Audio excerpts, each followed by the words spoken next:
Buenos días, comenzamos Prohibido Olvidar por FM Graffiti 87.9 en Mar del Plata, miércoles de 9 a 10 horas, con Pablo Aceto y quien habla Gloria Álvarez.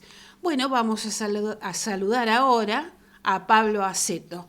¿Qué tal, Pablo? ¿Qué se cuenta?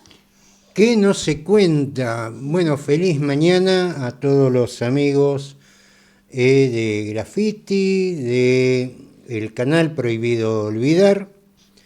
Recuerde hacer link. Estamos en Telegram también, en TikTok, pero especialmente en el Ecuador de la semana, por el éter de Radio Graffiti. Ustedes saben que durante mucho tiempo estuvo los días miércoles de columnista Alberto Cortés, que ahora está los viernes, Sí. por cuestión de agendas de Alberto. Pero ante los hechos que están sucediendo en Rosario, especialmente, donde radica nuestro referente rosarino del programa, le pedimos una descripción de la situación, algún análisis, pero tenemos que hacer esta salvedad. El programa que sale los miércoles, nosotros lo grabamos el martes a la noche. Es decir, por cuestiones laborales no podemos salir como nos gustaría en vivo, será en otra etapa de nuestras vidas, por lo que este es un tema que está en desarrollo, que no sabemos qué va a pasar esta noche. Sí, Por el tema de ahí la crisis de la policía en Rosario. una crisis importante, que vamos a apelar a la visión de Alberto y también vamos a hacer algún comentario. Bueno, muy bien, escuchamos, Pablo, la columna de Alberto Cortés, ¿eh? En la provincia de Santa Fe, ya desde la semana pasada, se había dado una crisis policial por los bajos salarios, por la situación social crítica que afrontan gran parte de esas fuerzas de seguridad policiales, que habían llevado ya al suicidio de muchos efectivos y que no es demasiado diferente de lo que ocurre con otras fuerzas nacionales, como se han ya reflejado en algunos medios nacionales. Bueno, en esta provincia esto hizo crisis. El gobierno provincial anunció una serie de medidas como para tratar de descomprimir sin que prácticamente hubiera trascendido en la semana pasada esto, que fue muy tapado. Hay que tener en cuenta que la prensa está muy monopolizada, particularmente en la ciudad de Rosario. Los dos canales de televisión, el principal diario, que también tiene una sucursal, digamos, en Santa Fe, son del mismo dueño. Bueno, y el gobierno de Puyaro ha apoyado en forma bastante generalizada a las peores políticas del gobierno de Milei, pero se ha tratado de diferenciar en algunas cosas, sobre todo invirtiendo en la obra pública. No así en los salarios y condiciones sociales de los trabajadores de la provincia en general, que incluye a los policiales. Ya se sancionó el año pasado en forma muy negativa una reforma previsional para tratar de, como todas las reformas previsionales que se dan en el marco del neoliberalismo, digamos, hacer más difícil el acceso a la jubilación y más baja para los trabajadores que van terminando su vida laboral. Bueno, toda esta situación era explosiva y explotó por uno de los puntos más sensibles de los trabajadores del Estado provincial que tienen armas y tienen, digamos, una situación un poco diferente. También tienen la prohibición de sindicalizarse. Bueno, esto que había sido medianamente ocultada la semana pasada, ya esta semana no pudo ser más ocultada porque en varios departamentos, particularmente el departamento Rosario, estalló en forma muy virulenta frente a la jefatura de policía y se está actualmente, digamos, en proceso de amenazas. Fundamentalmente han echado una serie de efectivos que se habían levantado, pero bueno, la situación continúa en forma muy crítica y es un reflejo de la situación social general, pero que, vuelvo a repetir, se da se pone en evidencia aquí por las características particulares de estos trabajadores. El Observatorio Social del Transporte de Santa Fe presentó un informe que detalla la cantidad de trenes de pasajeros de larga distancia y regionales cerrados en los 2 años de gestión de Milei y expone los números de la caída de usuarios que se produjo durante el año 2025 en esos servicios, a la que definieron como histórica. La presentación estuvo a cargo del exdiputado Eduardo Tonioli, integrante del observatorio, que definió la estrategia del gobierno nacional como de degradación planificada del transporte ferroviario del interior del país. El estudio dice que en diciembre de 2023, Trenes Argentinos contaba con 22 servicios en el interior y 2 años después solo tiene 10 funcionando. En lo que respecta a la cantidad de usuarios de los servicios de larga distancia, el informe señala que durante el año 2025 cayeron un 24,3% con respecto al 2024 y un 37,4% con relación al 2023. Tonioli señaló que esos números son consecuencia directa de la política ferroviaria del gobierno de Milei, que, dice, reproduce una fórmula que los argentinos ya sufrimos en los 90. Algunas obras en el AMBA para atraer privados que se hagan cargo de las concesiones y para el interior del país solo destrucción progresiva y cierre de los trenes de pasajeros. Vamos a otro tema. Reforma laboral, preparan marchas en paralelo al tratamiento en el Senado sin convocatoria de la CGT a paro general. Las centrales obreras locales y agrupaciones de izquierda programaron movilizaciones para este miércoles en Mar del Plata. Para hoy miércoles quedó programada la sesión en el Senado de la Nación con la que el gobierno de Javier Milei intenta darle media sanción a la reforma laboral. Las centrales obreras locales y agrupaciones de izquierda anunciaron movilizaciones en Mar del Plata después de que a nivel nacional la CGT descartara convocar a un paro general.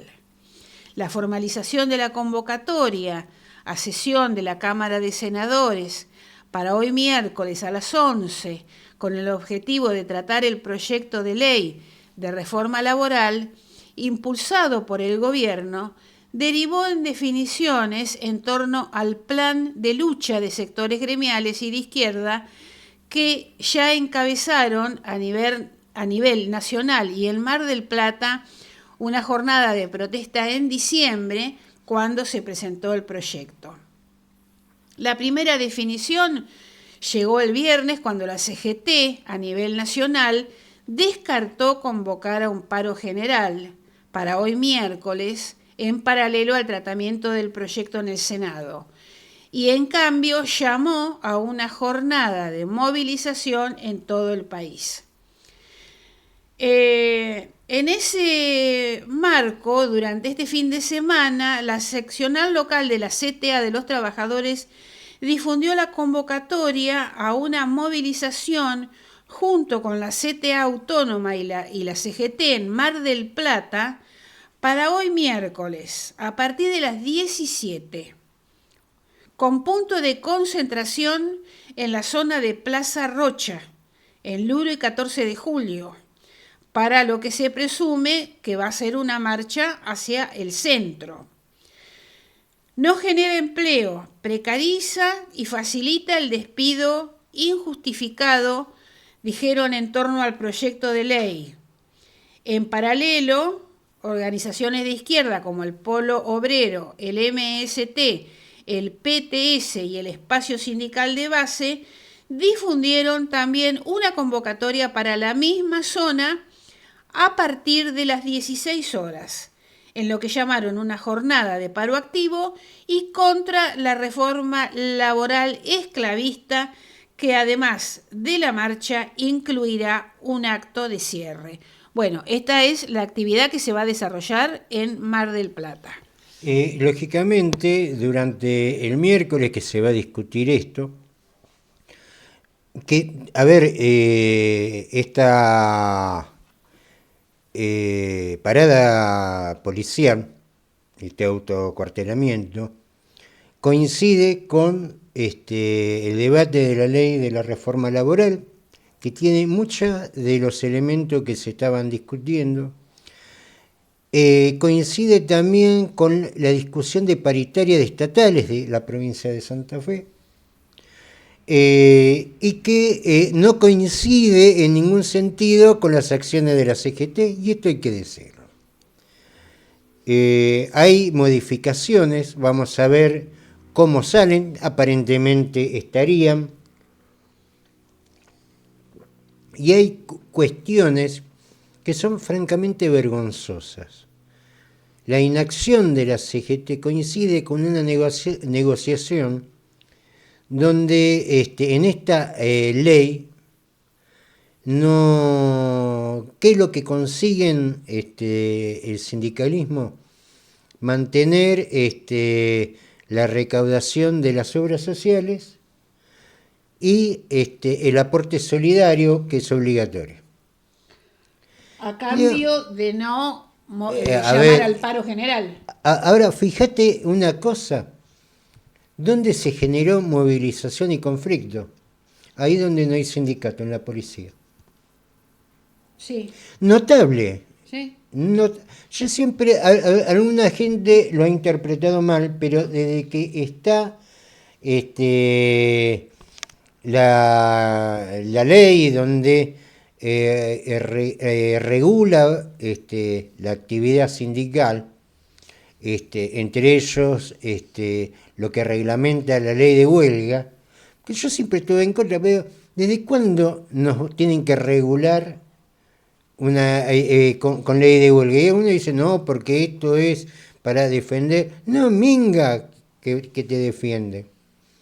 Vos fijate que donde, vamos a decir, a esta hora, estaban yendo al autocuartelamiento de la policía, docentes, gente de salud, todo por su cuenta, ninguno movilizó ningún sindicato.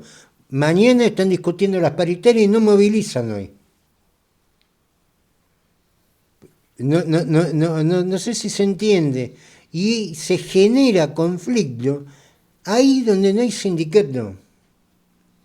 Entonces, ¿qué rol están cumpliendo los sindicatos? ¿Contener a la gente?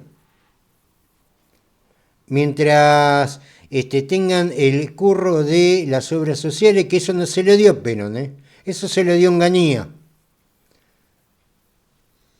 Mientras tengan la cuota solidaria, está todo bien. Y los derechos de los trabajadores de los caños. Digo, acá hay un montón de cosas, aparte de mi ley, que hay que discutir, porque también está esta cuestión. Sí, evidentemente lo que vos estás diciendo es correcto, porque si no, pienso yo que la CGT lo mínimo que tendría que haber hecho es convocar a un paro. A un ver, paro general. Si ATE está discutiendo mañana paritaria, ¿por qué no salió hoy? ¿Por qué no salió hoy? En Santa Fe hablo, hablo Rosario concretamente. Sí. ¿Qué es lo que está pasando? ¿Cómo puede ser que los conflictos se dan por afuera de las organizaciones sindicales? Porque todos los conflictos que se están dando en las distintas fábricas donde están echando gente, son los mismos empleados, y van ahí como mediador, como casi podríamos decir como testigo ocasional, la dirigencia gremial. Digo, ¿acaso hay cosas para...? Y esto no es, el trosco. No, mirá, es lo que está pasando. A ver, ¿dónde están los gremios? ¿Por qué no paró la bancaria? ¿Por qué no paró metalúrgico? Metalúrgico no... Ponele que la bancaria no tenga tanto motivo, igual que aceitero, volcarse por una cuestión de solidaridad con otros gremios, cosa que no es menos importante.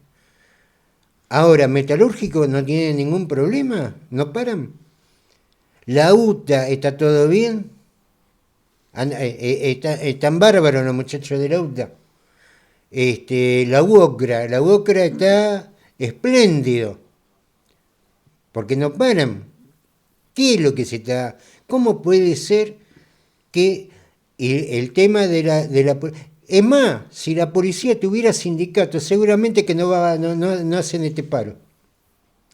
Casi te diría con seguridad. Esto también habla que los trabajadores hemos dejado en manos de cualquiera la representación gremial.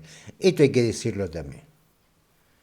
Vos lo que está diciendo, Pablo, que los sindicatos obviamente no están a la altura de las circunstancias. Yo diría que más bien están todos entongados. Claro. Discúlpeme, pero están defendiendo, a ver, porque las obras sociales a los sindicatos, y eso lo dijo Juan Perón cuando vino, el sindicalismo con nosotros tuvo lugares en el partido, lugares en las listas de legisladores, pero la guita se la dieron los militares, hablando de Onganía, cuando se dio aquella movida del peronismo sin Perón, donde el principal actor en esa época fue Bandor, y negoció y le dieron las obras sociales, una caja enorme.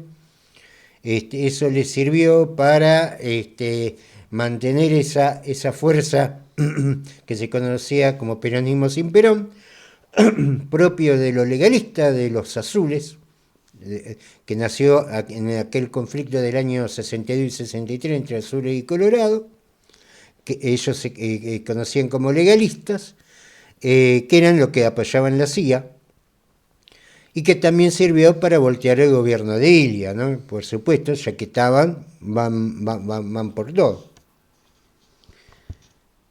Vamos a tu columna, Pablo, Los Miserables. Hoy fue un día de grandes conflictos personales, porque yo tenía ganas de hablar sobre el otro gran hecho de corrupción que se dio en Nucleoeléctrica, sí, donde el otro amigo de Javier Milei, bueno, ahora no me acuerdo el nombre, vamos a ver si lo hacemos en la columna del miércoles de Cazadora, si va Demian, no me acuerdo cuánto. Demian Reidel, el que iba junto con Milei a cambiar la teoría universal del infinito y más allá de la teoría económica, iba a ganar el premio Nobel. Bueno, tuvo que renunciar porque metió la mano en la lata. En el área de energía nuclear, ¿no?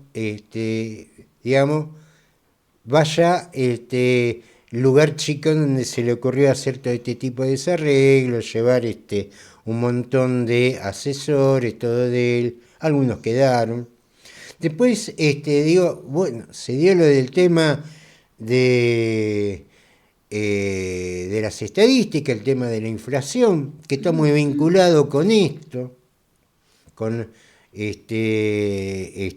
los paros, el conflicto policial, está vinculado con que la gente está viviendo mal, básicamente. Pero a todo esto me viene, y todo en un mismo día, el procesamiento que dictó Sebastián Casanelo, el juez, a Diego Españolo, también amigo del presidente, el abogado personal del presidente, y a Daniel María Garbellini y otras 17 personas más, que es por el robo a los discapacitados. Le robaron a los discapacitados. Por eso el título de Los Miserables, en alusión a aquella novela de Víctor Hugo, ¿no? que nunca la pude leer por completa, porque la novela que se vende en la librería es lo que vemos en las películas y en la novela. La novela original son 4 tomos. Es una cosa, son 4 tomos, salen una fortuna. Pero bueno, algún día lo compraremos. ¿Qué es lo que dijo Sebastián Casanelo en lo que es el lector de procesamiento? De esto estamos hablando de se hace una estimación. Todavía no se puede hacer un número sólido, consolidado. Lo que sí hay es una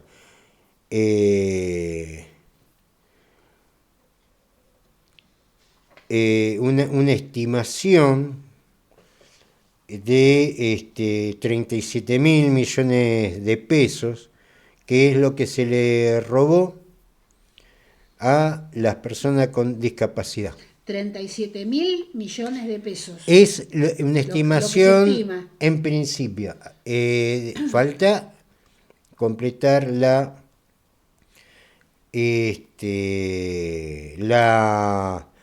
investigación, pero en principio eso es lo que le han robado. ¿Cómo se lo han robado?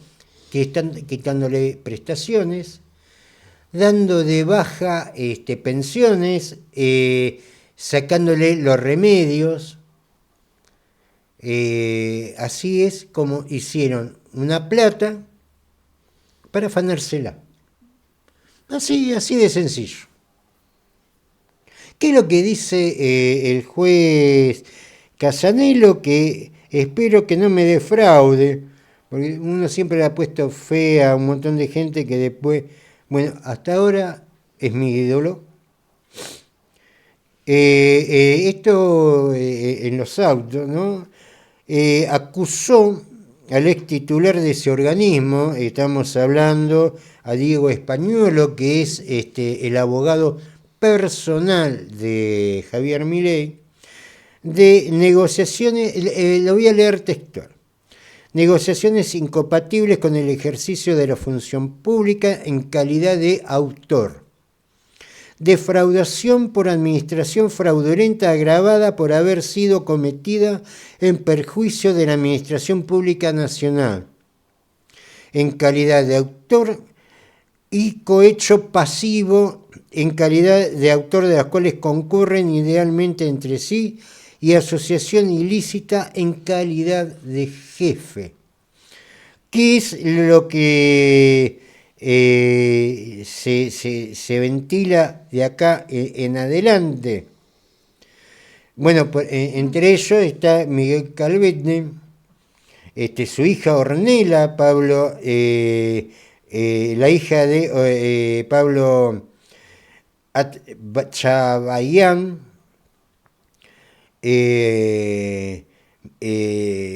la hija Ornella Calvete, que era la que tenía $700.000 en la casa, siendo funcionaria del Ministerio de Economía, tenía ahí unos pesos, unos dólares. Y hay procesados el listado de nombres: Diego Martín Dillano, Roger Edgar Gran, Eduardo Nelio González, Lorena Vanessa Di Giorno, Andrés Horacio Arnaudos, Silvana Vanina Escudero, Alejandro Gastín Fuentes Acosta, Patricio Gustavo Rama, Federico Maximiliano Santich, Guadalupe Muñoz, Julio César Viera, Patricia Canavesio, Ruth Noemí Lozano, Luciana Ferrari, entre otras figuras, que en definitiva lo que trae esta causa es que no era una organización que funcionó a partir de Milei. No aparece el nombre de Karina Milei ahí. ¿Qué pasó? No, esperemos. Déjeme desarrollar.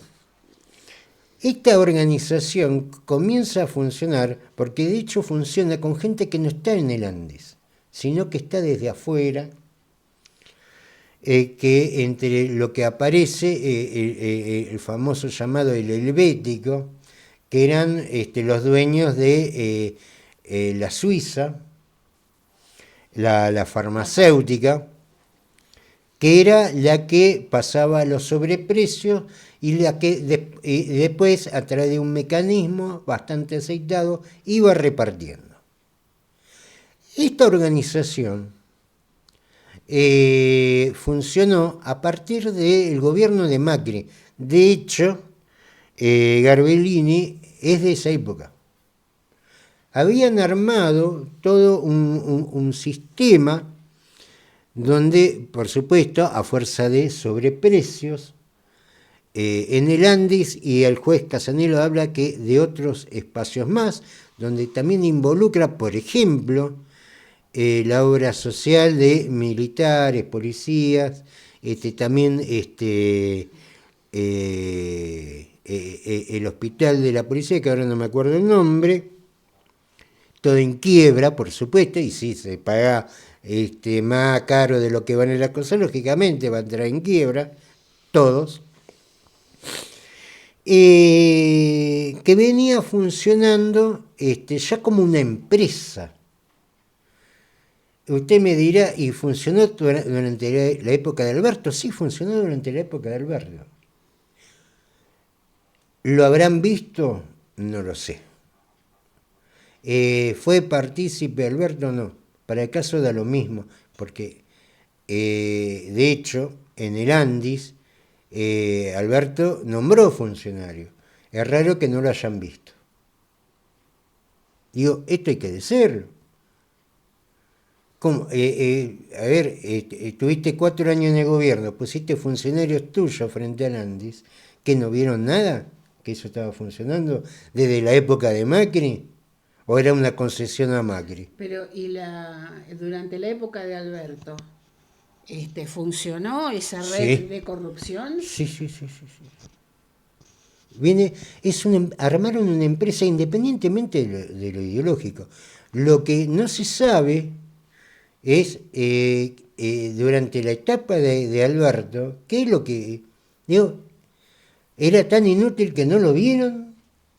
Yo no estoy diciendo de Alberto concretamente, pero él puso funcionarios.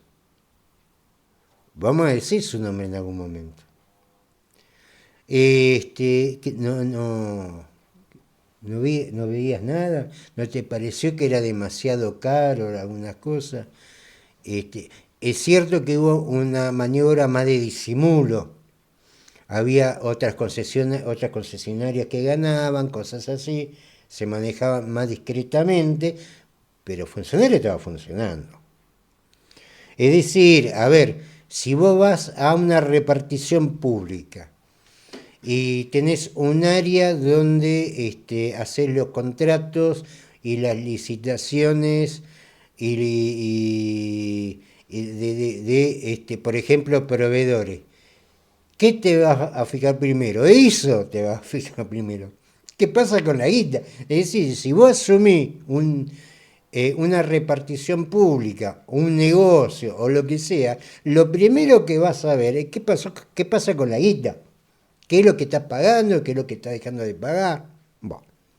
El tema que en en la etapa de Milei, lo que salió con los primeros audios que no son parte de la causa. Los audios, evidentemente, eso ha sido algún sector de la interna o alguno que dejaron afuera del negocio,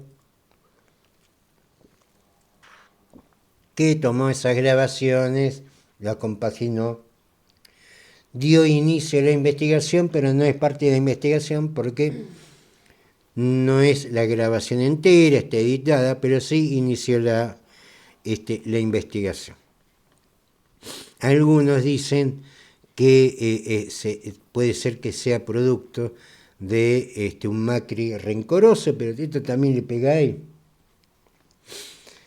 ¿Qué es lo que pasó a partir de esos famosos audios? Que lo que se descubrió y lo que dice Casanelo es que durante la época de Fernández nadie descubrió nada. Bueno, bárbaro. Esto lo descubrieron y quisieron su parte. Dijeron, qué horror, le roban a los discapacitados, queremos la parte nuestra. Uh-huh. De ahí es donde surge, que es lo que en otro audio que sí es parte de la causa, porque viene de la investigación, que es una declaración de Ornella Calvete, que habla de el aporte a KM,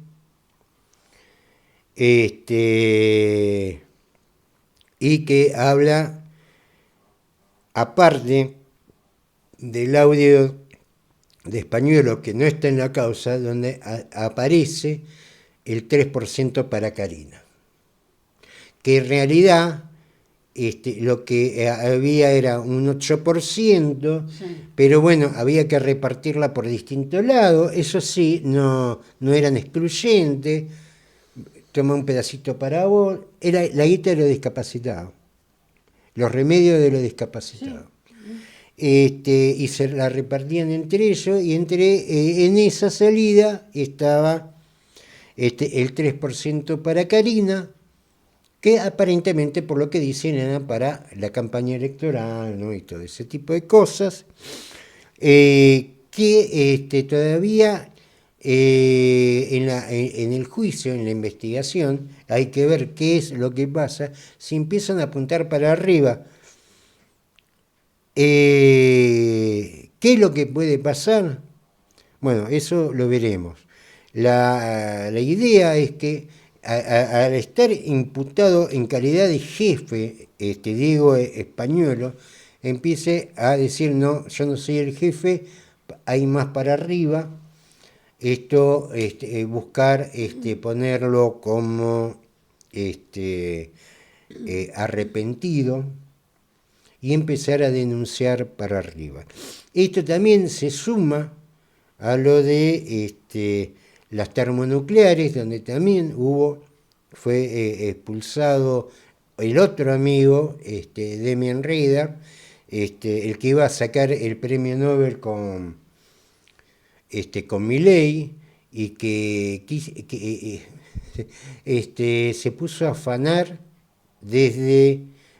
porque son miserables. Hablo de los libertarios, los miserables son los libertarios.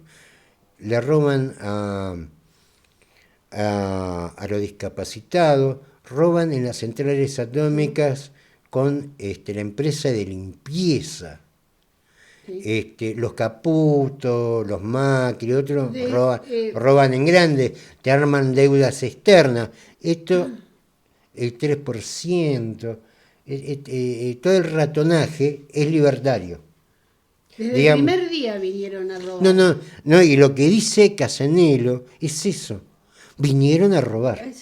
No vinieron a otra cosa. ¿Por qué? ¿Qué razonamiento es el que lleva?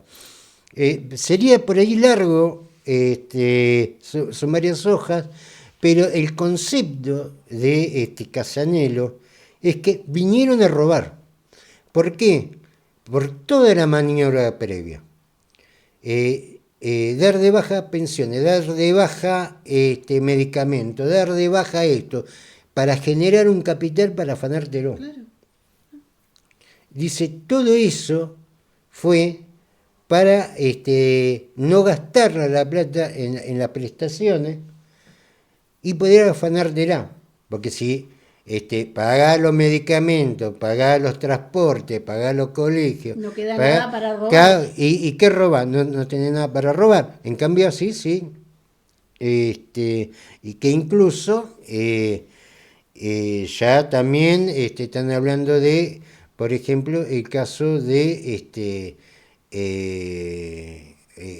sistemas de salud. También involucra esto al gobernador de Mendoza, que también contrató la Suiza Argentina. Y también hay que decir una cosa, que los contratos con la Suiza Argentina no terminaron, siguen continuando, se siguen dando.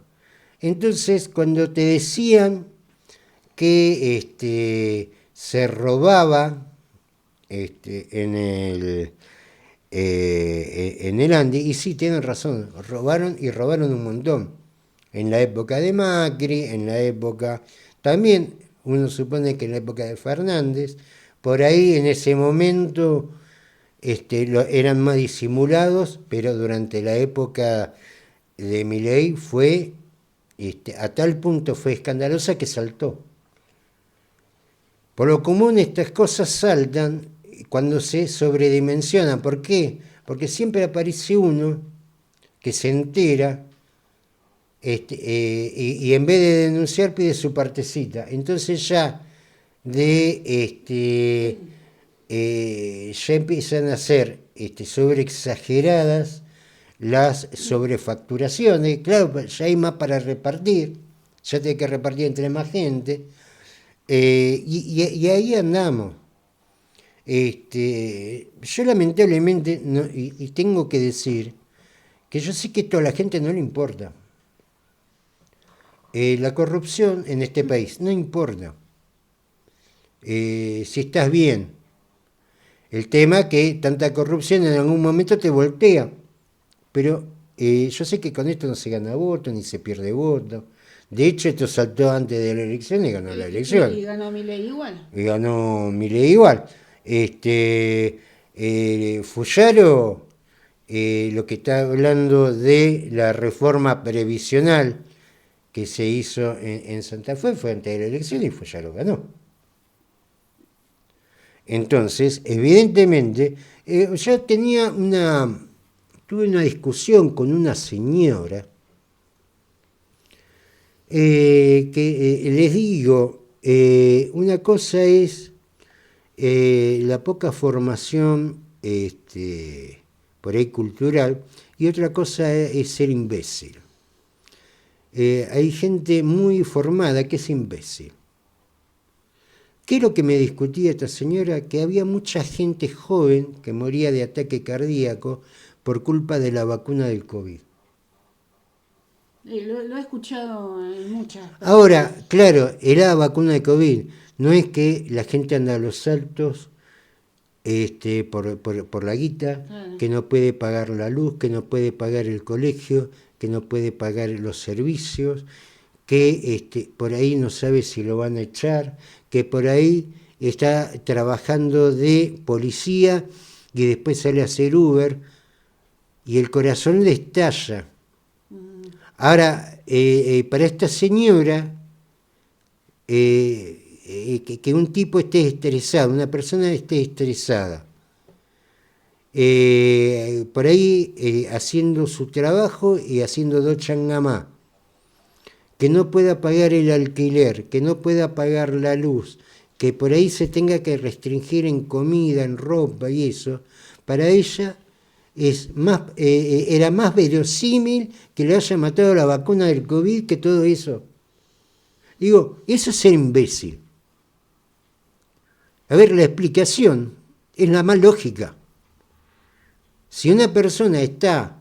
A ver, los suicidios de la policía de Santa Fe, ¿qué era la vacuna del COVID? Digo, hay un punto donde ya francamente hay todo un sector que hasta que no desaparezca esto no se resuelve, porque evidentemente si sos tan imbécil de pensar que la gente joven se están muriendo porque no dan más, porque hay que tener 35, 40 años o 50 años, estar pedaleando en una bicicleta repartiendo empanada para juntar un mango para fin de mes.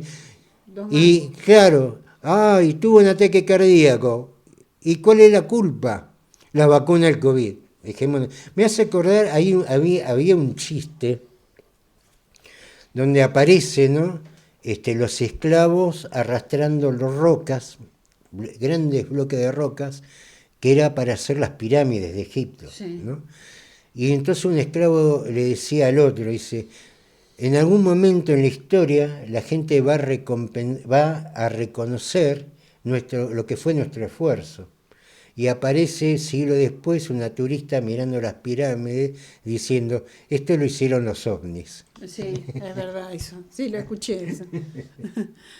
Bueno, la Asamblea Permanente de Derechos Humanos de Mar del Plata alerta sobre el accionar de la patrulla municipal.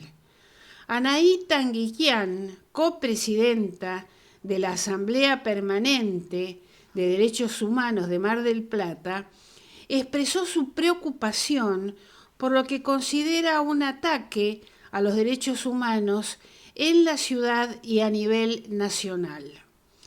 Según Tanguiquian, la situación actual en el ámbito de los derechos humanos es alarmante, destacando que no estamos en la mejor época para la defensa de los derechos humanos debido a varias políticas y prácticas que atentan contra la legalidad y la dignidad de las personas.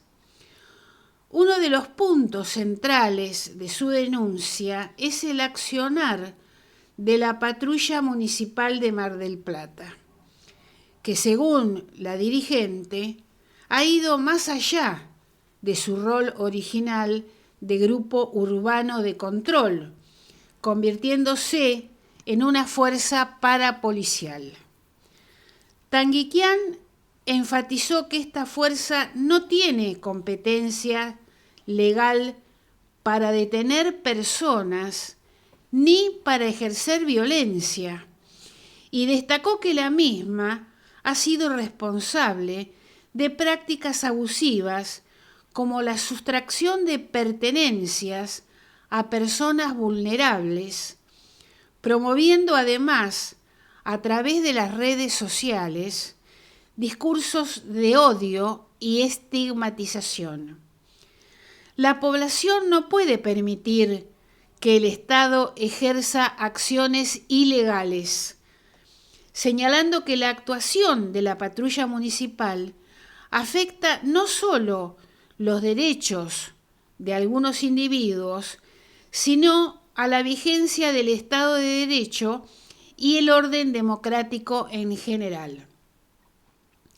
La estrategia del Ejecutivo Municipal es distraer de los problemas reales que afectan a la población de Mar del Plata y Batán.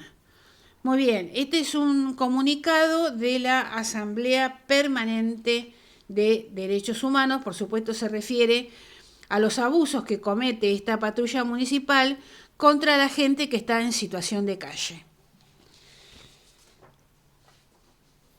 Hay un tema también que es bueno recalcar. Están viendo que después del horario de banco y los fines de semana se cierran los cajeros automáticos. No hay comunicación oficial por parte de los bancos. No, yo no he leído nada al respecto. Lo cual también, alimenta una situación que me parece por demás injusta. Los bancos no es que cierran los cajeros automáticos por el tema de inseguridad, la gente que va a dormir ahí. Cierran porque el dinero lo negocian en el call money. El call money es un interés que se paga por horas sobre el efectivo, que era un negocio muy típico que, por ejemplo, en la década del 90, tenían los supermercados. ¿Por qué? Porque los supermercados, en la época del 1 a 1, que había restricción en lo que era la disponibilidad de billetes, los grandes absorbedores del mercado, las grandes aspiradoras de efectivo eran los supermercados. Negociaban con los bancos, le prestaba el efectivo a los bancos por una tasa de interés. Eso se llama call money, que es una tasa de interés que se paga con hora. Ahora, esos son los bancos los que tienen los billetes. Y lógicamente, en vez de tener un fin de semana la plata en un cajero automático, las prefieren negociar. Esto digo también para... porque también están echando la culpa a la gente de situación de calle de que los cajeros automáticos están cerrados. También hay que aclarar... ¿Eso es lo que están diciendo? Y sí, porque al no haber una comunicación oficial, claro. Dejan librado a estas cosas, a este tipo de especulaciones, y la gente siempre tiende a echarle la culpa al más débil. Entonces, por ahí es bueno aclararlo. La producción automotriz se derrumbó más del 20% y Ford amenaza con cerrar la planta de Pacheco. Según ADEFA, Asociación de Fábricas de Automotores, en enero las exportaciones cayeron más del 50%. General Motors sigue con suspensiones. La industria automotriz, que supo ser el orgullo de la Argentina industrial, profundizó en enero una crisis de dimensiones históricas. Según reveló la Asociación de Fábricas de Automotores, ADEFA, la producción se derrumbó más de 20 puntos respecto a diciembre y un 30% si la comparación se hace con el mismo mes de 2025. Es decir, no se trata de una baja por motivos estacionales, sino un declive estructural. El dato tiene entre sus componentes centrales el desplome de las exportaciones, que en la comparativa con diciembre cayó un 51%, mientras que en la comparación interanual tuvo una baja del 12,3%. El desplome de producción y ventas del primer mes del año es grave, porque compara con un 2025 que fue muy malo y obligó a la industria automotriz a avanzar con suspensiones y despidos, además de la eliminación de líneas de producción. El año pasado se produjeron 490.000 autos, por debajo de los 510.000 del 2024, y muy lejos del récord de 800.000 unidades que se fabricaron en el 2013. Sin embargo, en ADEFA trataron de ponerle paños fríos a la situación, replicando la moderación que mantiene la Unión Industrial Argentina, la UIA, ante el gobierno de Milei, que propicia una apertura importadora que está afectando industrias enteras como la textil. Esta situación provocó que Ford amenazara con cerrar su histórica fábrica de Pacheco. El presidente de Ford Sudamérica, Martín Galdeano, supeditó la continuidad de la fábrica de General Pacheco a la capacidad de exportar, en su mayoría a Brasil. La planta de Pacheco es hoy un centro industrial de última generación, con productividad y calidad de clase mundial. Pero sin exportaciones es una planta sin futuro, dijo Galdeano tras reunirse con el ministro de Economía Luis Caputo. El directivo de Ford en la región cuestionó los altos impuestos y reveló que la carga impositiva para exportar una Ranger ronda el 12% entre tributos nacionales, provinciales y municipales.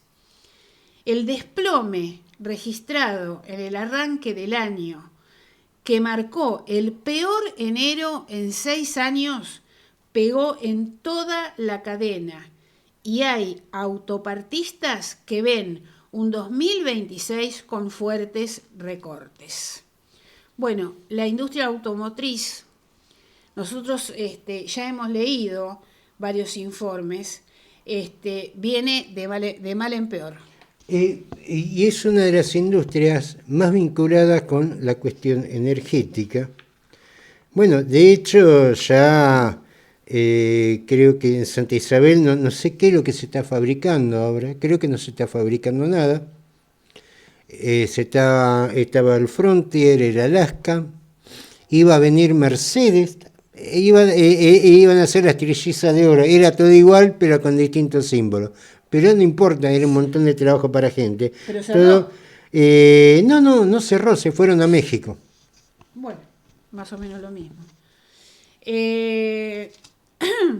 Milei retiró al Estado como querellante en la causa del crédito del Fondo Monetario Internacional a Macri para favorecer a Caputo y Sturzenegger.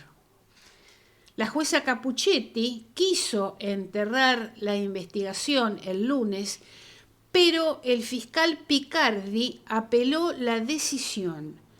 Milei sacó un decreto en la noche del jueves pasado para instruir a la Procuración del Tesoro el cese de la querella criminal contra Mauricio Macri y Luis Toto Caputo por la deuda contraída con el Fondo Monetario Internacional en 2018 y 2019, 3 días después que la jueza María Eugenia Capuchetti resolviera el archivo de la causa. Capuchetti fue nombrada juez por Macri y son conocidos sus contactos con importantes dirigentes del PRO. Su decisión fue tan polémica que el fiscal Franco Picardi no dudó en apelar contra el cierre de la causa.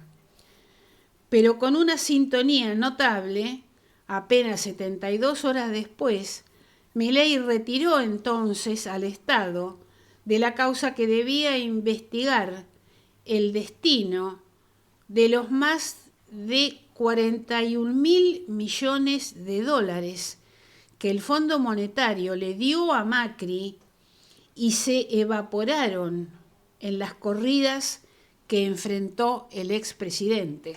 Estos son a ver, ¿por qué hay bajo sueldo? ¿Por qué se está tan mal? ¿Por qué está tan en quiebra? Es por estas cosas. Yo también, porque al final me paso la vida peleándome con la gente, ¿no? Cuando está el reclamo sectorial, yo digo, no hay que perder de vista estas cosas, porque después vos tenés derecho a esto, derecho a otro, pero después resulta que no tenés derecho a nada porque no tenés cómo financiarlo, y no tenés cómo financiarlo por estas cosas.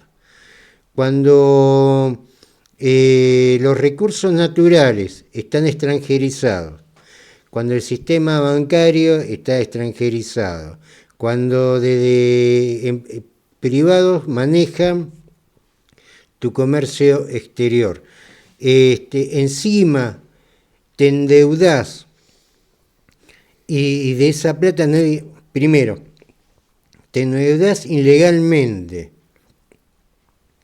después nadie va preso. Yo les digo una cosa, para hablar bien de los norteamericanos, en el año 38, Richard Whitney, que fue el presidente de la Cámara de Valores de Nueva York, en la crisis del 29, terminó en Sing Sing, terminó preso, con traje en Sing Sing, famosa, legendaria en Sing Sing, ¿no? Que preso en tu casa, que Sing Sing lo mandaron al tipo. Ahora, si acá, lógica, ahora, y estamos mal, ¿y cómo cree que 40.000 millones de dólares se afanaron ahí? Y ni siquiera hay impreso. No. Es más, se retiran, se cierran las causas, y es más, encima lo votamos. Fuentes al tanto de la decisión de Milei explicaron que no buscó favorecer a Macri, sino a su ministro de Economía y a Federico Sturzenegger, que ambos formaron parte del gabinete de Macri y fueron claves en la negociación y manejo de aquel préstamo. Lo curioso es que antes de ser presidente, Milei había sido un durísimo crítico del préstamo que Macri y Caputo tomaron con el Fondo Monetario Internacional. Nos volvemos a encontrar el miércoles que viene con Prohibido Olvidar, de 9 a 10 horas por FM Graffiti 87.9 en Mar del Plata. Vamos a escuchar a Serú Girán, Parado en el medio de la vida. Saludos para todos.